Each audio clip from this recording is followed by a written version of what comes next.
नमस्कार दर्शकों, मैं हूं कमल श्रीमाली। हम बात कर रहे हैं शनि की साढ़े सात के भीषण प्रभाव के बारे में कि किस प्रकार शनि 3 हिस्सों में बंट करके 7.5 साल तक आपकी जिंदगी को एक प्रकार से पटरी से उतार देता है।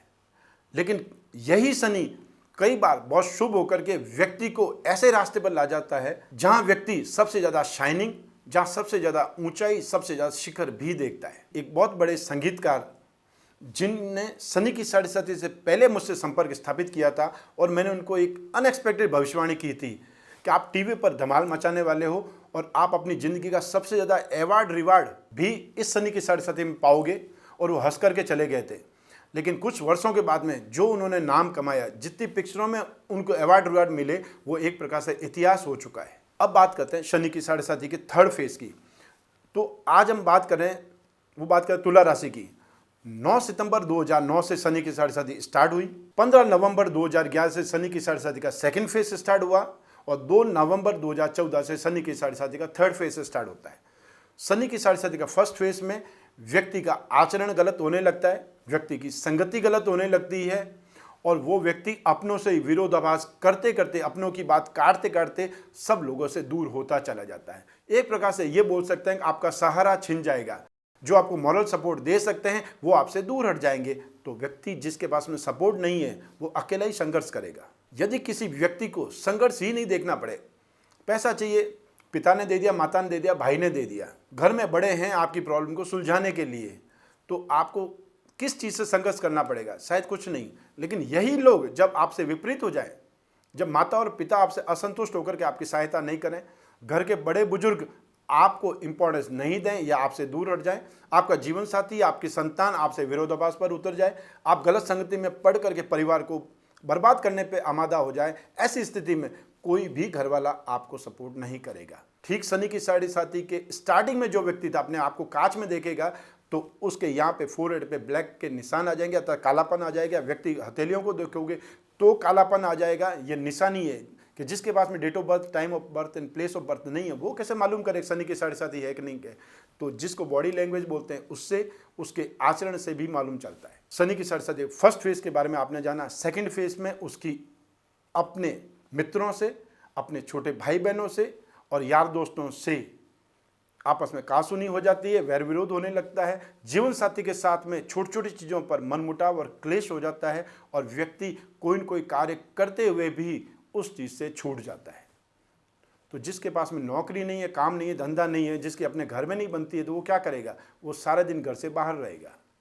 तो व्यर्थ के लोगों के साथ में संगति, बुरा आचरण, और शनि एडिक्शन का मालिक है, नशे पत्ते का मालिक है, तो व्यक्ति उसमें भी इन्वॉल्व हो जाता है। अब शनि की साढ़े साथी का थर्ड फेज, जब शनि राशि से दूसरे भाव में प्रवेश कर जाता है तो सेकंड हाउस होता है संपत्ति का, सेकंड हाउस होता है खानदान का, धन और संपत्ति, जो आपने संचय किया है उसका। तो व्यक्ति संपत्ति के बारे में, खानदानी संपत्ति के बारे में, घरेलू जिसको प्रत्यक्ष संपत्ति बोलते हैं, उसके प्रति लालायिक हो जाता है और ऐसी स्थिति में वो घर का बंटवारा करने पर आमादा हो जाता है। अब बात करते हैं शनि के साढ़े साथी के लास्ट चरण के बारे में कि जब शनि राशि से दूसरे भाव में आ जाता है, शनि के साढ़े साथी का तीसरा चरण जब आरंभ होता है, तब क्या होता है? द्वितीय भाव होता है संपत्ति का, प्रत्यक्ष संपत्ति का, आपने जो पैसा इकट्ठा किया है उसका, खानदान का।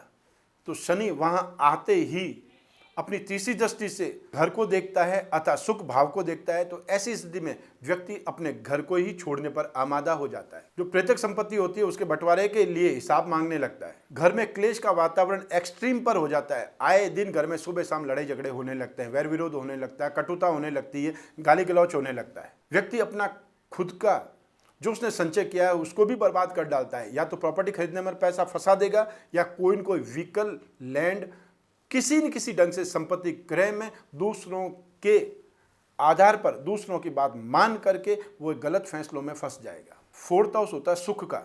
तो शनि की साढ़े साथी के 5 साल आपको सुख से दूर कर देते हैं। अर्थात व्यक्ति अपने घर में ही बेगाना बन जाता है, पराया हो जाता है।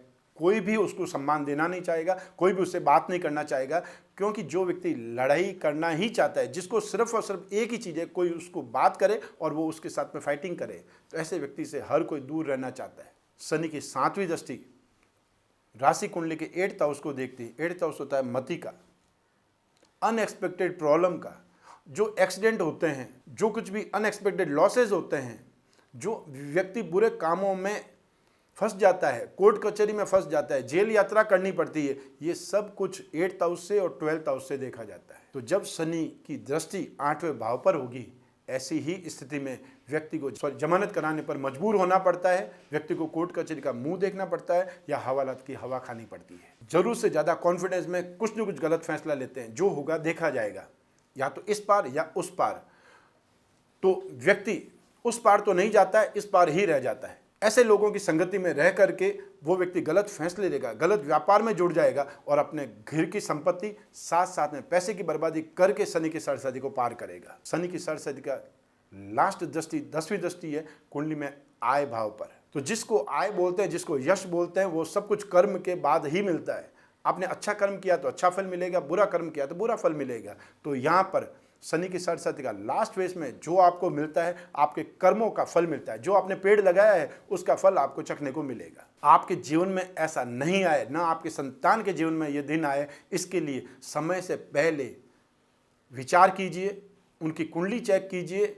यदि कोई ऐसा समय, नेगेटिव समय आने वाला है, तो समय से पहले आपने अपनी कुंडली, अपने संतान की कुंडली, अपने परिवार वालों की कुंडली चेक करनी है कि यदि ऐसा समय आने वाला है, शनि की सरस्वती आने वाली है, तो समय से पहले उनके उपाय करने हैं। व्यक्ति इष्ट बलि होना चाहिए, जो रत्न आपके लिए उचित है वो धारण करने चाहिए और किसी न किसी पूजा पाठ में आपको लग जाना चाहिए। साथ ही साथ मैंने पारिवारिक अनुभव से, स्वर्गीय श्री राधाकृष्ण शिमाल जी मेरे पिताजी के अनुभव से, जो उन्होंने कलश का निर्माण किया, शनि दोष निवारण कलश, उसमें जितनी भी सामग्री है, लगभग 11 सामग्री उसमें है, उसका आप उपयोग कर सकते हैं।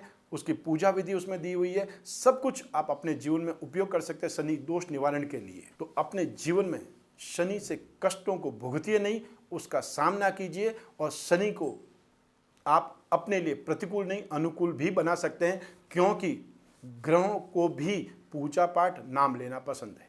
शनि ग्रह की शांति के लिए भी शनिदेव की पूजा उपासना की जाती है, महादेव की पूजा उपासना की जाती है, स्तोत्र का पाठ किया जाता है। वो सब आप अपनी जिंदगी में कर सकते हैं। आप अपनी कुंडली समय रहते भेजिए, अपने परिवार वालों की कुंडली भेजिए। और हाँ, अपनी ज़िंदगी में हर वर्ष अपना जन्मदिन आने से पहले अपना वर्ष फल जरूर बनाइए, ताकि आने वाले समय के बारे में आपको पहले से ही ज्ञान हो सके।